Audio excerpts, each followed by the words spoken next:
주님 평화. 저는 오늘 대전 월평동 총원에 와 있습니다. 오늘 면담이 있어서요. 왔고요. 지금 경당 올라가면서 영상을 시작합니다. 오늘 복음 말씀에 그 불의한 재물이라는 게 나와요. 그 말이 자칫 오해를 할 수가 있어요. 불의한 재물. 그러면 뭔가 좋지 않은 뜻이잖아요. 그리고 정직하지 못한 그런 재물이라는 또 표현도 있는데, 부정직한 재물, 즉 옳지 않은 방법으로, 정당하지 않은 방법으로 취득한 재물이라는 의미가 되니까 뭔가 좀 표현이 안 좋죠, 그죠? 그렇게 이해가 되면 좀 우리가 그럼 그런 재물을 벌어도 되는 것인가? 이렇게 오해할 수가 있기 때문에 이것은 좀 루카복음사가의 성향을 보면 좀 더 편하게 이해하실 수 있을 것 같아요. 불의한 재물로 친구를 사귀란 말은 하느님 외에, 즉 하느님 외에 그 모든 것은 사실 거룩하지 못해요. 하느님만이 홀로 거룩하시잖아요.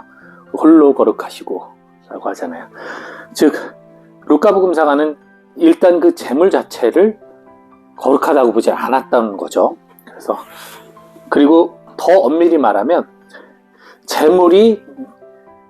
그 재물 자체가 불의하다기보다는 재물을 내가 소유하고 있을 때, 우리 두 주인을 섬길 수 없다고 하잖아요. 하느님과 재물을 섬길 수 없다. 그 재물을 내가 소유하고 그것을 나만을 위해 사용하고 그것을 내어놓지 않을 때 그 재물은 불의해지는 겁니다.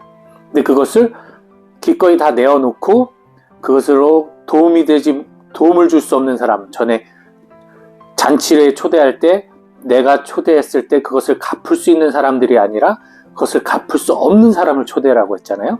그것처럼 내가 이런 도움을 줬을 때 나에게 그걸 갚지 못할 사람들에게, 가난하니 아픈 이들에게 기꺼이 나누어 주었을 때 그것은 불의한 재물이 아니라 오히려 복음의 씨앗이 될 수 있는 거죠. 그들이 그 자비를 통해 회심하고 변해서 새롭게 태어나서 복음화가 되고 열매를 맺을 수 있게 되는 거죠. 그래서 이 재물을 내가 갖고 있을 때는 말 그대로 불의한 재물이 되는 것이고, 기꺼이 내어주고 활용할 때 그것이 오히려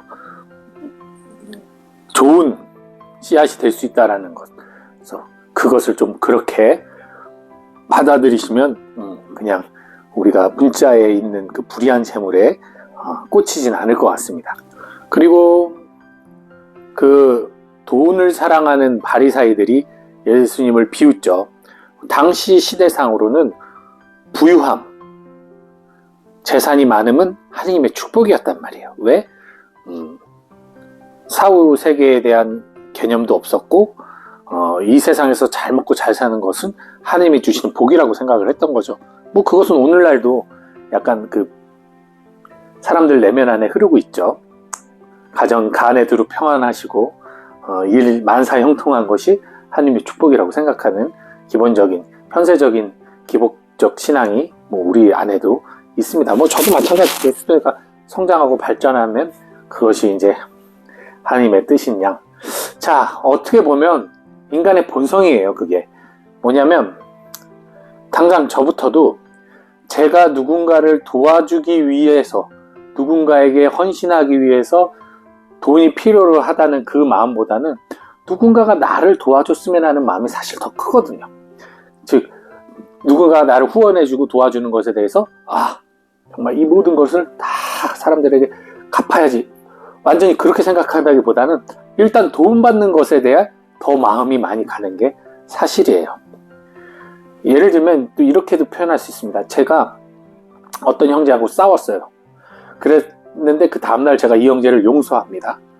그때 그 나의 마음 안에 그 진실함과 다음날 그 형제가 나에게 화해를 청하고 용서를 빌었을 때 내가 그 형제에 대해서 느끼는 진실함과는 차이가 있어요.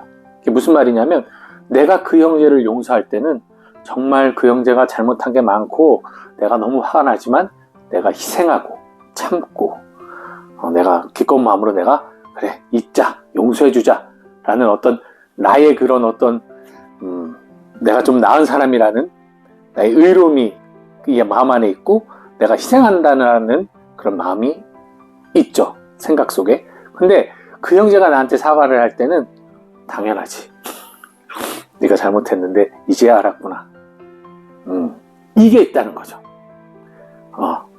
내가 사과하는 것은 더 진실하게 느껴진다는 얘기예요. 그래서 그리고 상대방이 사과하는 것은 마땅한 것으로 느껴지고, 그렇기 때문에 이러한 생각 때문에 사실 돈이 많은 것이 좋다라고 생각하는 사람한텐 돈을 기꺼이 막 사람들한테 쓰라고 하는 말이 어리석게밖에 들릴 수가 없는 거예요. 저거는 잘못된 거라고 생각하는 거죠. 예수님이 말씀하시는 것은 행복을 왜 스스로 걷어차? 그게 하느님이 좋아하실까? 어이가 없네? 이렇게 되는 거예요. 거저 왜 줘? 원래 유대인들이 또 계산이 빠르지 않습니까? 거저 왜 줘? 그러니까 이게 득이되게 줘야지.